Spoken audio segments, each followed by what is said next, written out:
Okay, let's unpack this. Have you ever faced a challenge that felt like, I don't know, a tangled ball of yarn, and you just wish for a roadmap? Or maybe you're looking at a huge opportunity, but the sheer volume of information or just how ambiguous the problem is makes you freeze up. Like, where do you even start? Today, we're doing a deep dive into a really powerful framework. It's designed to bring clarity, structure to exactly those kinds of complex challenges. It's super popular in product design and strategy, but honestly, you'll see how useful it is for, well, loads more.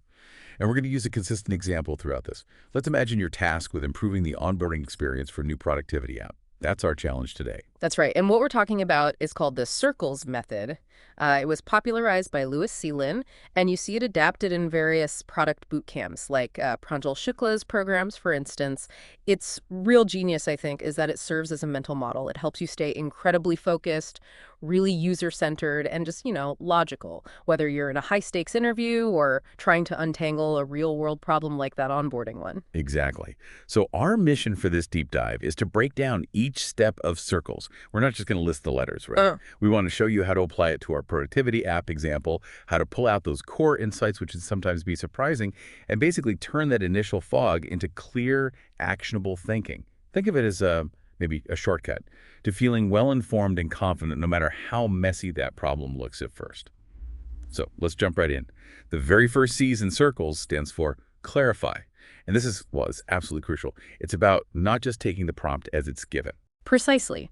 You can't just assume it's fully defined. You need to ask deeper questions, get to the core of what you're really solving. So for our productivity app onboarding, clarifying means asking things like, okay, what does improving actually mean here? Is it about cutting drop-off rates? Or maybe getting people to use certain features faster. Exactly. Or maybe it's reducing support tickets, about setup. And who's asking for this? What's their expected outcome? Are there constraints, budget, time, success metrics we need to hit? The real insight here, I think, is realizing the problem you're handed is often just a symptom. Clarifying isn't just scoping, it's digging for the actual root cause. You might find the real challenge is something totally different. That's so true. I could definitely think of projects where we maybe skipped ahead a bit too fast on this and ended up with a great solution to the wrong problem. But what happens in the real world? Sometimes stakeholders, they just want you to start building right. How do you handle that pushback when you're trying to clarify? Yeah, that's a common hurdle. It often comes down to how you frame it. Instead of saying, I need more info, try something like, hey, to make sure we nail this and don't waste effort, let's quickly align on X, Y, and Z. It helps us define what success looks like. Focusing on the benefit, avoiding wasted work, ensuring real impact that usually gets people on board. That's great advice. Okay, so you've really dug in, clarified the actual problem. Where next? Often, it's about who is feeling this pain, right?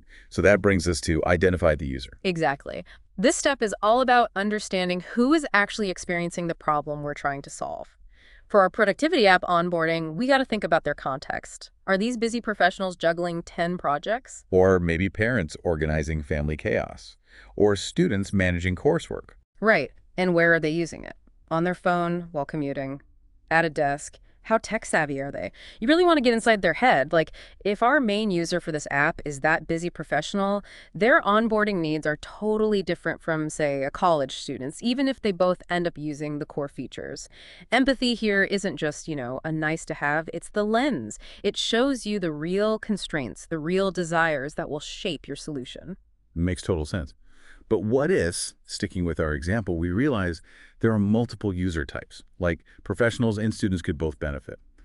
How do you handle that in this identify stage? Yeah. You pick one. That's a great question. And usually you can't be everything to everyone, especially right at the start. You might need to identify a primary user segment, who's the biggest group, or whose need is most critical for the app's success. Or you might acknowledge, okay, we have these distinct groups, and decide strategically we'll focus on segment A first, then B. The key is making a conscious choice based on your strategy, not trying to build something fragmented that doesn't really work well for anyone. Right, conscious choice.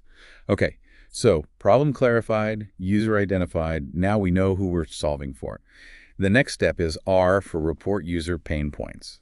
Getting specific about what's frustrating them. Yeah, this is where you list out what exactly is bothering your user during that onboarding for our productivity app. These pain points could be things like setup takes way too long, or I couldn't figure out how to add my first task, or maybe I signed up, but I don't see the value right away. Or even something like, it's hard to connect it to the other tools I already use. Exactly. The idea is to map out all the potential hurdles related to the problem you clarified. This is where your user research, your intuition, your empathy, it all comes together. And what's really interesting here is how often the biggest pain points aren't the most obvious ones. They might not even be what users complain about directly. It's about finding that underlying friction, the thing that, if you remove it, makes a huge difference, maybe even creates delight. Sometimes the richness of this list isn't about having hundreds of items, but about deeply understanding a few critical ones. Listing all the pain points sounds like it could get overwhelming, though. Is there a risk of just creating a massive grievance list? How do you keep this productive? That's a fair point. The goal isn't an endless scroll, it's an informed list. You can start grouping similar issues together, or maybe focus on the ones where you have a strong gut feeling they're severe or affect lots of people. Remember, the next step is filtering anyway, so this is more about thorough observation than documenting every tiny little hiccup. Gotcha. Okay, so we have this informed list of potential issues. Now we hit the second C, cut or prioritize. Because like you said, you can't solve everything, nor should you probably. This feels like where the focus really happens. Definitely. This is where theory hits reality, like you said. For each pain point you listed for our productivity app onboarding, you need to evaluate it. Ask, how painful is this really for the user? How many people are hitting this wall? How often does it happen? And critically, what's the business impact if we fix it? Like, will fixing this actually help more users stick around? The business impact. Right. Yeah. The goal is to pick just one or two pain points that are both really significant for the user and actually feasible for us to tackle with our resources. And you have to consciously avoid the temptation to fix, minor edge cases just because they seem easy. Prioritization is often about strategic omission, saying no to good ideas to focus on the great ones.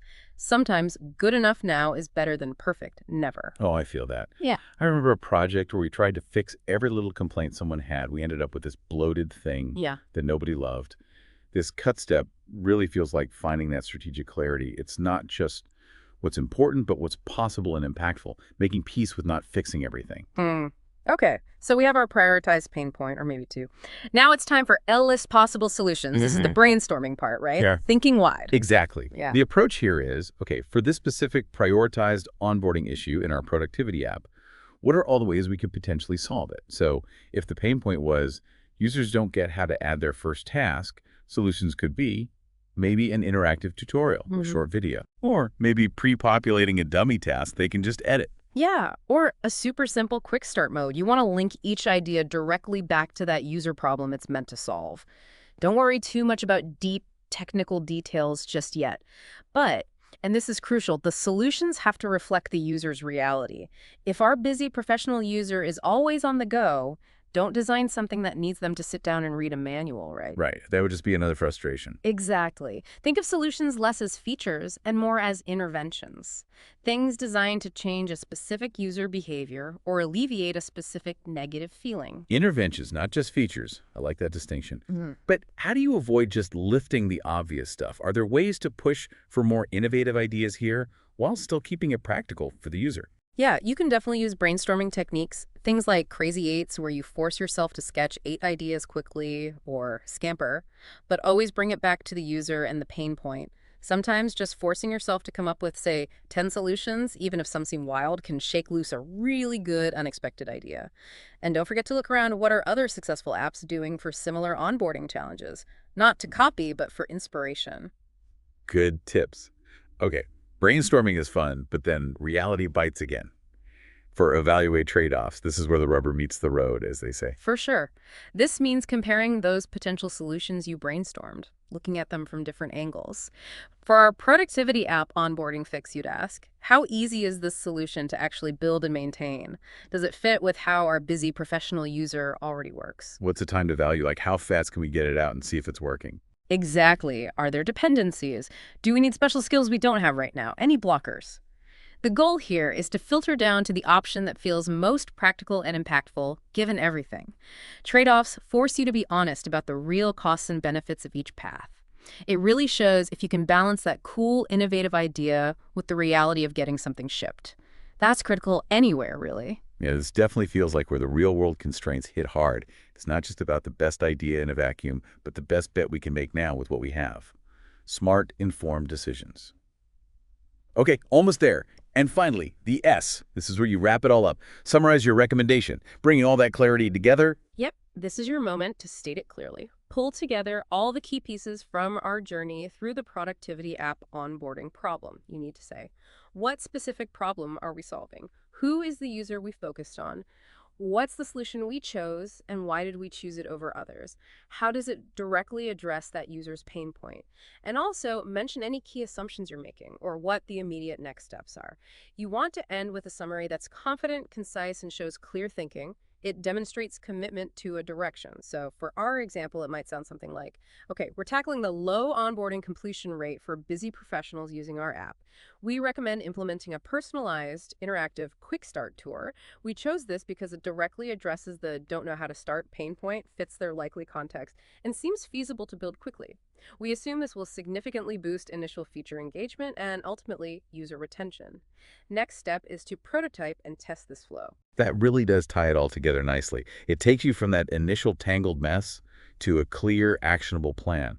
Feels like you've really gained mastery over the problem.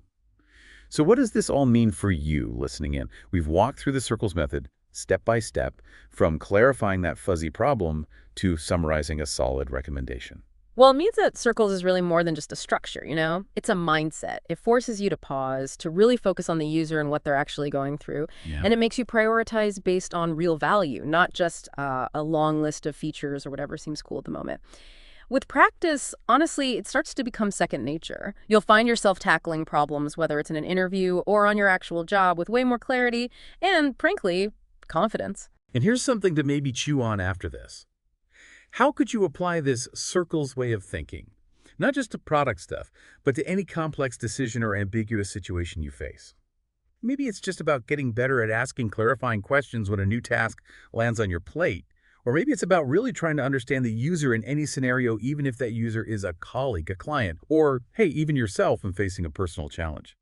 If you enjoyed this video and found it helpful, don't forget to like, comment, and share it, with others who might benefit too. To learn more about product management and digital marketing, make sure to subscribe and hit the bell icon so you never miss an update.